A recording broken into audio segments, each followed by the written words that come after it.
Polio రహిత సమాజ నిర్మాణానికి ప్రతి చిన్నారికి పోలియో చుక్కలు అందించడం అందరి బాధ్యతని టీజీఐసీ చైర్పర్సన్ నిర్మలా జయప్రకాష్ రెడ్డి అన్నారు. జాతీయ పల్స్ పోలియో కార్యక్రమాన్ని ఆదివారం సంగారెడ్డిపట్నంలోని ఇందిరానగర్ ప్రాథమిక ఆరోగ్య కేంద్రంలో ఆమె 5 ఏళ్లలోపు చిన్నారులకు పోలియో చుక్కలు వేసి ప్రారంభించారు. ఈ సందర్భంగా నిర్మలా జగ్గారెడ్డి మాట్లాడుతూ పల్స్ పోలియో కార్యక్రమాన్ని విజయవంతం చేయడంలో ప్రజల సహకారం ఎంతో అవసరమని అన్నారు.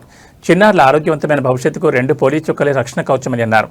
జిల్లాలోని ప్రతి 5 ఏళ్లలోపు చిన్నారికి పల్స్ పోలియో కార్యక్రమంలో తప్పనిసరిగా పోలియో చుక్కలు వేయించాలన్నారు. చిన్నారుల ఆరోగ్యకరమైన భవిష్యత్తు కోసం తల్లిదండ్రులందరూ బాధ్యతగా తమ పిల్లలకు పోలియో చుక్కలు వేయించాలని ఆమె విజ్ఞప్తి చేశారు.